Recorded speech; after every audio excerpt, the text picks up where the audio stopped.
Everyone. So last class में हमने Thomas taker की एक बहुत ज़्यादा इम्पोर्टेंट कॉमेडी की थी, the shoemakers holiday.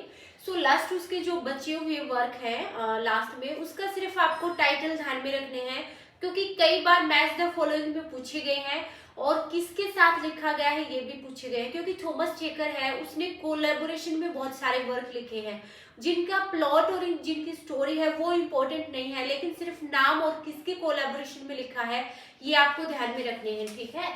So next उसकी जो कॉमेडी है स्टारोमैस्टिक्स, ये 1601 में लिखी गई थी। ओके, सो ये कॉमेडी है,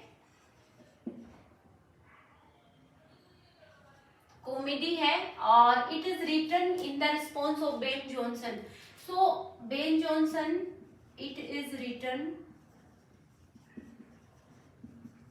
to the response of Ben Jonson. So Ben Jonson का जो पोइट द पोएटस्टर है उसकी रिस्पॉन्स में लिखी गई थी। ठीक है, बेन जॉनसन की ये जो कॉमेडी है द पोएटस्टर, इसकी रिस्पॉन्स में लिखी गई थी स्टारोमैस्टिक्स। ये आपको ध्यान में रखनी है, ये कॉमेडी है। यहाँ आपको प्लॉट या इसकी स्टोरी पे बिल्कुल नहीं जाना, क्योंकि आज तक कभी नहीं पूछा गया, ना इसके ये फेमस वर्क में आती है। सो आपको सिर्फ इसका टाइटल लेकिन बहुत ज्यादा इंपॉर्टेंट है, और किसके रिस्पॉन्स में लिखी गई है, बेन जॉनसन के द पोएटस्टर। ठीक है, ये आपको ध्यान में रखना है। सेकेंड जो इसकी कॉमेडी है द पेसेंट ग्रीशियल,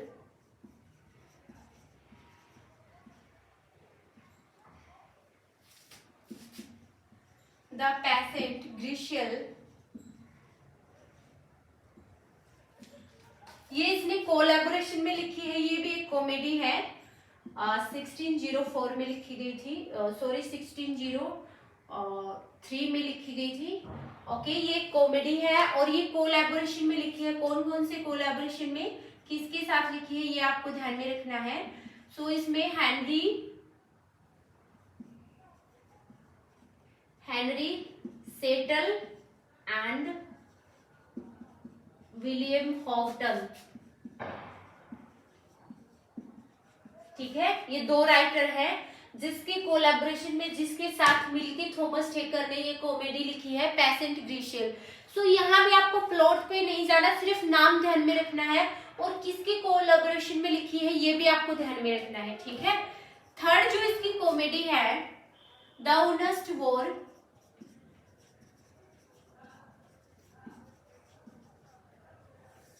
ओके। सो ये कॉमेडी है जो कि 1604 में लिखी गई है, एंड इसे 2 पार्ट में ये आपको ध्यान में रखना है, 2 पार्ट में। और फर्स्ट इसका जो पार्ट है वो लिखा गया है Dekker himself and Thomas Middleton,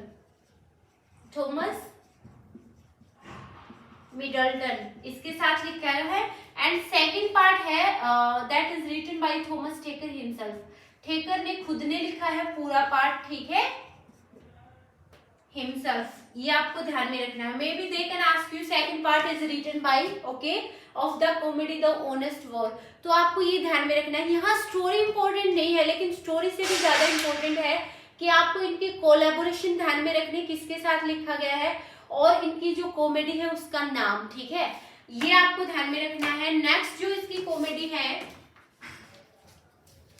ये आपको राइट डाउन कर लेना, मैं यहाँ से रब कर रही हूँ क्योंकि जगह नहीं है। ठीक है। सो सेकंड जो नेक्स्ट जो इसकी फोर्थ कॉमेडी है वेस्टवर्ड होम,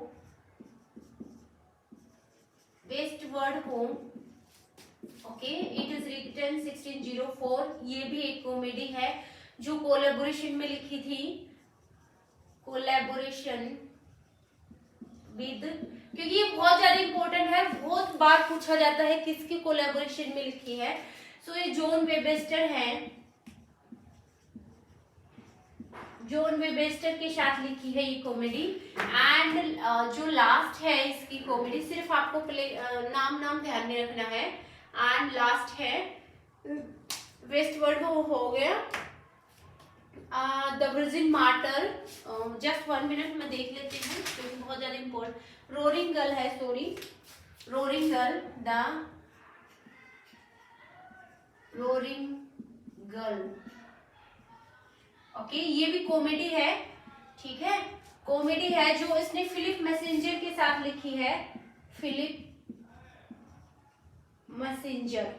ओके, ये भी एक जकोबियन है, प्ले राइटर है, ड्रामा राइटर जिसको बोल सकते हो, तो ये इसके साथ लिखी है। और लास्ट है द वर्जिन मार्टर, ये ओनली ट्रेजेडी है,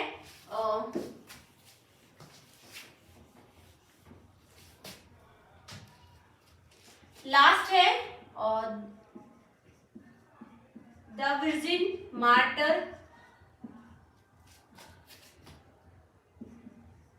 द वर्जिन मार्टर, ये एक ट्रेजेडी है, ट्रेजेडी। सो ये ट्रेजेडी है, it is written with, just 1 minute, himself ने लिखा है इसको भी, Philip, oh sorry, roaring girl है, सॉरी भाई, रोरिंग गर्ल है, वो मिडल्टन के साथ में लिखी है, नॉट मैसेंजर, थॉमस मिडल्टन है इसमें। मिस्टेक सही कर लेना भाई, कई बार हो जाता है क्योंकि ये कोलैबोरेशन बहुत ज्यादा मतलब राइटर्स के साथ किया है इसने। और यहाँ जो वर्जिन मार्टर्स की ट्रेजेडी है ना, ये फिलिप मैसेंजर के साथ लिखी है इसने, collaboration with Philip Massinger, Philip Massinger, ठीक है।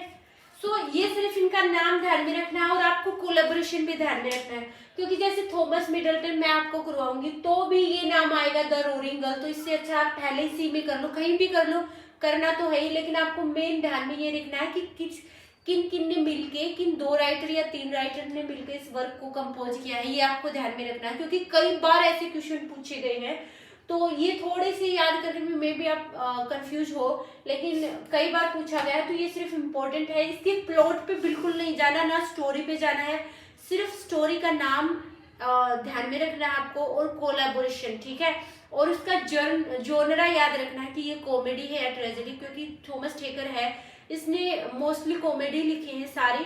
एक ट्रेजेडी थी जो इसकी, ये जो वर्जिन मार्टर है, जो फिलिप मैसेंजर के साथ मिलकर लिखी थी, बाकी इसकी सारी ट्रेजेडी है, ठीक, सॉरी कॉमेडी है, ठीक है। तो थॉमस टेकर है वो यही कंप्लीट होता है, इसी के साथ जो इम्पोर्टेंट वर्क था इसका, जो प्लॉट आपको मतलब डिटेल में स्टोरी पढ़नी थी, वो सिर्फ 2 ही हैं, द ओल्ड फॉर्चुनेट्स और द शू मेकर्स हॉलीडे। ये बहुत ज़्यादा इम्पोर्टेंट है, तो इसको मैंने डीप में यहाँ डिटेल में करवाया आपको, तो आपको किसी भी वेबसाइट या विकिपीडिया पे जाने की जरूरत नहीं है, मैंने आपको बहुत डिटेल में करवाया है, इससे डिटेल में आपको कहीं नहीं मिलेगा, ठीक है। लेकिन आप ये मत देखिए कि ब्लैक बोर्ड बिल्कुल वो नहीं है भाई, आजकल वाला नहीं है, ठीक है, जो चले हुए हैं, तो ये कोई मैटर नहीं रखता, मैटर रखता है तो कंटेंट रखता है, आप कहीं से कैसे भी पढ़िए, लेकिन कंटेंट है वो जेन्युइन होना चाहिए, और एग्जाम पॉइंट ऑफ व्यू का होना चाहिए कि जो क्वेश्चन एग्जाम में आए वहां से आपके आ सके, ठीक है। तो इसी के साथ थॉमस टेकर जो प्ले राइटर था जकोबियन एरा का, वो यहाँ कंप्लीट होता है। नेक्स्ट टाइम थॉमस मिडल्टन को करेंगे, ये भी बहुत ज्यादा इंपॉर्टेंट है, इसके बहुत सारे वर्क है, ठीक है।